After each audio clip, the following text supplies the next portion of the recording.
All right, everyone, we've got to talk about the idea of Trump firing the special prosecutor involved in the... It's not entirely clear what's being investigated beyond Russia, so I don't know what type of investigation I should really term it. And Trump is technically justified in this arrangement on several levels. As the President of the United States, he technically has the authority to fire the prosecutor and appoint a new one, but it would look bad. I believe it's Rosenstein is the acting deputy head of the FBI who's currently overseeing it at the moment, and so, of course, Trump may need to fire him as well if he does such a thing. That would begin to look Nixonian, I think, to a lot of people in the population. I may look at the situation and say it's justified, because it appears that the prosecutor involved has ties to and is working with people who are Democrat insiders, including one of these. I think it's McCabe is the name, if I remember correctly. Wife took like $600,000 from Terry McAuliffe's group in Virginia, Democrat, of course, in order to run an unsuccessful political campaign fairly recently.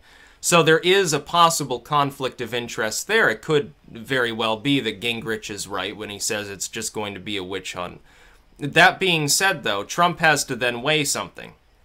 In the court of public opinion, which matters when you're talking about politics, not in a legal sense, but certainly in the sense of having a mandate to do as you wish, if you happen to be the president or anybody else within high-level politics. It may begin to look, if he were to take such a draconian step, even to preserve himself, like he was like he was admitting guilt, number one, because that's exactly how it would be spun, regardless of the reasoning behind it. The corporate legacy news media will spin it as Trump is verifiably guilty, he's trying to cover his ass, get somebody in there that'll let him go, essentially. That's number one. Number two. There are certainly a lot of people that are more centrist. They're not hardline Trump fans that would probably see it that way, that would see it as a dishonest move. And here's the rub for the left, though, on the issue. All of these people that are so worried about this possibility already dislike Trump. If you already dislike Trump, you probably already think he's guilty. It doesn't matter what the investigation turns up, if anything. They could completely exonerate him on everything you could think of under the sun. It won't be accepted by the same sort of people that variously either hated Comey or now think, he's a sex symbol or he's a wonderful guy because it was Trump who happened to fire him and because he comes out and talks about this memo that apparently has been misplaced and may not exist in the first place. Trump comes out and counters with, I've got tapes of the conversation, maybe I'll give sworn testimony to Congress on the issue. Then we've got the name-dropping of Attorney General Lynch, former AG, and Trump is remarking upon that too on his Twitter account. This is a very, very strange issue that is more easily understood when you frame it in the context of the fact that the Russian stuff is not real. I do not believe that there's Russian collusion with Trump or that Russia directly interfered in our elections beyond the normal sock accounts and trolls sort of thing that all countries now engage in. It's unfortunate, it is corrupt, it's certainly a distraction, it's bad that this happens, but all states do engage in such behavior. There are tens of thousands of Facebook sock accounts deployed just by the U.S. Air Force. That report came years ago when Obama was still president. It wasn't discredited at the time. It was coming from the Air Force itself. We know that it actually goes on. Now, they call it, when the U.S. deploys such ideas, they say it's part of cybersecurity. It's part of ensuring U.S. interests overseas by, perturbing public opinion in one state or another. When somebody else does it, especially in regards to us or maybe the UK or France or something, they say that it's espionage, it's evil, it's like propaganda. It's still espionage and evil and propaganda when we're doing it. The only difference is Trump directly involved in having solicited this? Was he knowing that this sort of stuff was going on and was in glowing support of it? Is he working directly with Russia? I think the answer is no. And if the answer is no, by the way, the special prosecutor is not going to find any evidence that it was going on. Trump would be well warned, I think, that it would probably be a bad thing to fire Mueller. It would probably be a bad idea, even if it's justified, even if there are conflicts of interest with the lawyers he's working with, even if the people that he's got on board are clearly, they do want to headhunt after Trump. And they're being given carte blanche, essentially, to just dig through everything for no apparent reason while wasting taxpayer money. Even if it is just a witch hunt, public opinion could swing heavily against Donald Trump. It could cause him to be forced out of office. Not because Congress removes him, but because he no longer has any form of mandate in the form of public opinion. Trump is vulnerable on that token, and he has to keep it in mind. Now, do I think he's actually going to fire him? No. I don't think that he will. I think he's smart enough not to do that. If he does, it's going to be difficult to formulate what sort of inside reason would be responsible for him choosing to make such a decision. He would have to have like all sorts of taped conversations and all sorts of weird shit at that point to save his presidency. By unleashing basically a hellstorm on all of his enemies who probably have implicated themselves if that tale is true. But public opinion matters when you're talking about being a politician. If his approval rate hits end-term Jimmy Carter levels or post-Katrina George W. levels or something like that, he wouldn't be able to do anything. The Republicans would cease to work with him, including his allies. The Democrats certainly wouldn't be working with him. And he'd end up being a lame duck. Increasingly, they'd say, why don't you just resign?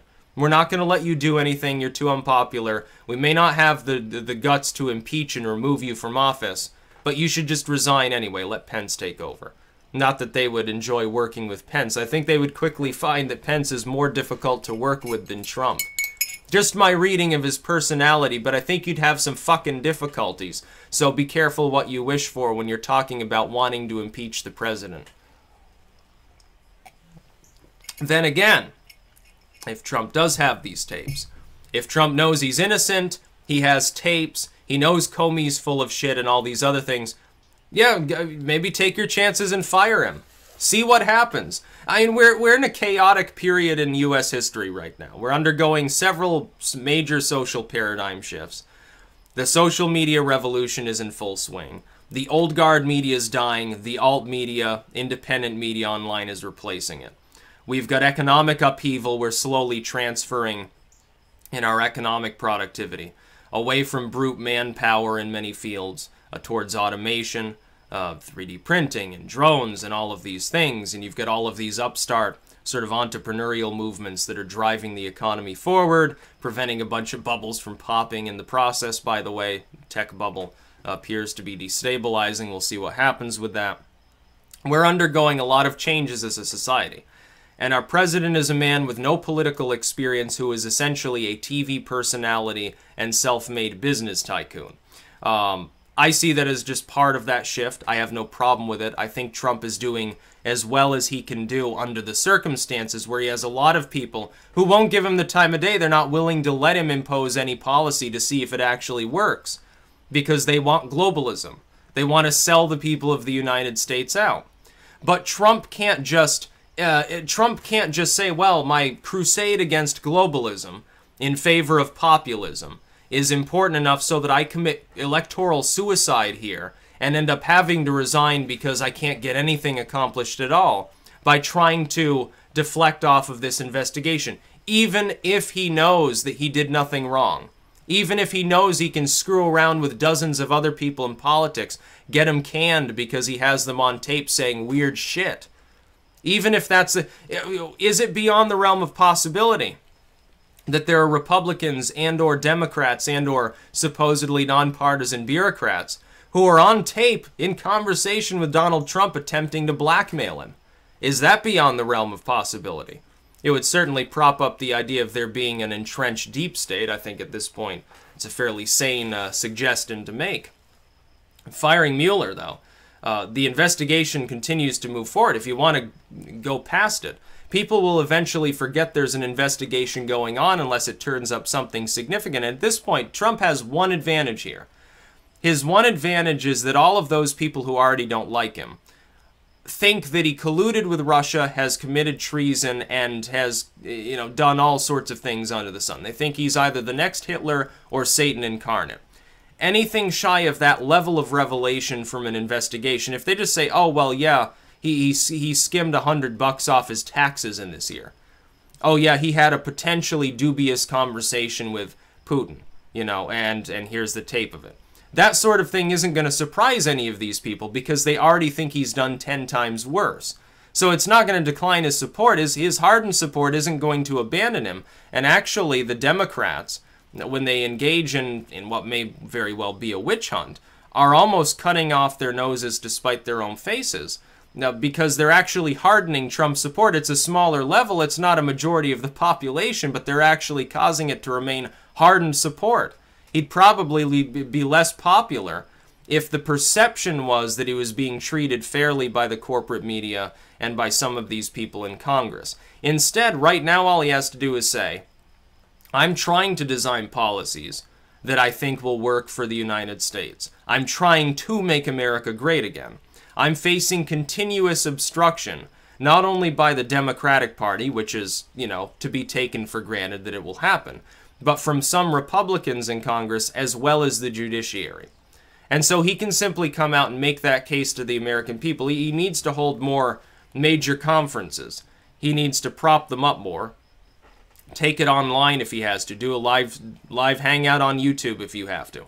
And take that argument directly to the American people. Otherwise, still, a lot of the people in the United States are only paying attention to the corporate media. And so they're getting stuff that's been heavily remixed and edited over time with a lot of opinion that's little more than spin and bias. Because that's what the corporate media does. Fox does it too, by the way. Don't give him a pass.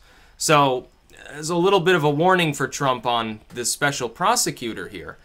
If you've done nothing wrong, and you have a bunch of tapes of people saying dishonest shit, tapes of Comey especially, and if you know you didn't collude with anybody, and you choose to fire him, you may escape, significant reprisal.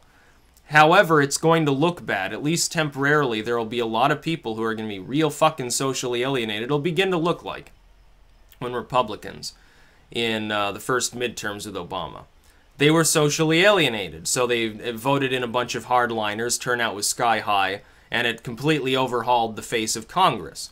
You could see the Democrats managed to eke out such a thing. The Republican Party could snatch defeat from the jaws of victory, going forward into midterms that look very sunny for them. They look very good for the Republican Party.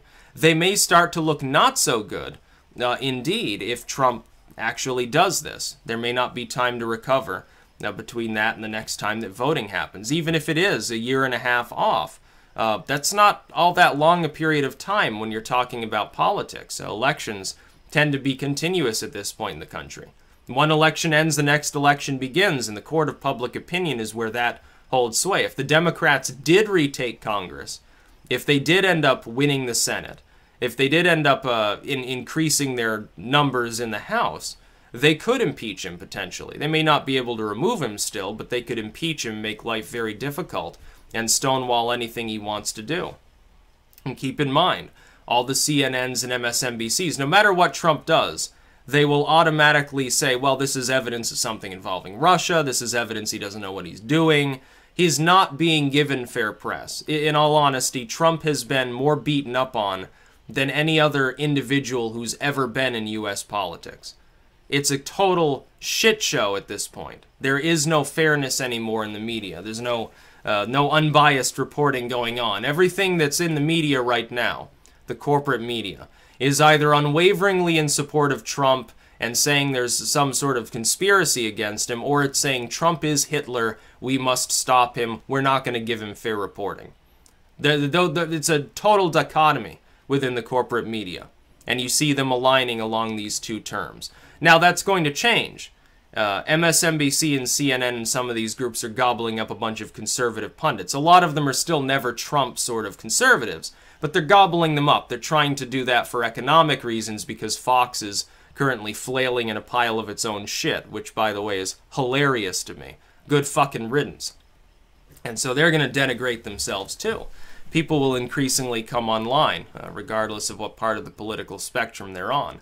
But will that kick in quick enough for us to be able to actually give enough fair analysis to enough people for them to sort of back off and say, okay, maybe Trump's not Hitler, maybe we should be a little bit more unbiased here, try to figure out what's going on instead of just assuming what's going on at all times? That isn't entirely clear. Trump may end up being sort of the martyr of the social media presidencies we're going to get in succession here for at least a couple more cycles.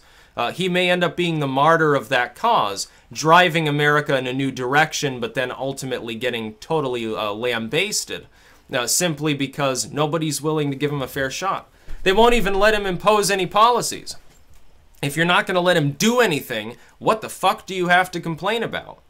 Can't build a wall, can't do tax reform, can't overhaul the ACA. And then the ACA, the Republicans are actually poised to overhaul it, and they won't even let anyone read the bill. It's just Obamacare 2.0. I hope that's not going to be Trump's signature legislation of his first term. Possibly only term if it is, because it's not going to help anybody. It's going to screw a lot of more people over. Yeah, the Obamacare is dying, so let's replace it with something else that'll die. That's not really Trump care. We don't even know it's in it. How do we know that Trump even had a hand in designing it? How do we know it's not just Ryan Care 2.0? Or McConnell Care, or McCain and Lindsey Graham Care, or something like that? I don't even know. I'm not going to get to read any of it, so I automatically have to oppose it. I don't know what's in it. We've had this. I believe that the last time we tried to do this on healthcare, no less, Nancy Pelosi was the one coming out saying you got to pass it to find out what's in it, and it was a freak show, and it didn't work. That would be a problem. As far as firing the special prosecutor, it's a dangerous move. It's a gamble that could pay off, but Trump seems to be a bit of an odds man. I can't imagine he would seriously consider that at this point in time, because he probably didn't collude with Russia. There's probably nothing for the investigation to turn up that's impeachable. So what would be the point? And maybe his friend there supposedly is just full of shit, because apparently he didn't even talk to Trump. He was talking to other people in the White House and just sort of got this second hand. Maybe it's true, maybe it's not. We'll see, I guess. Honestly, what happens. That's about all. Peace out.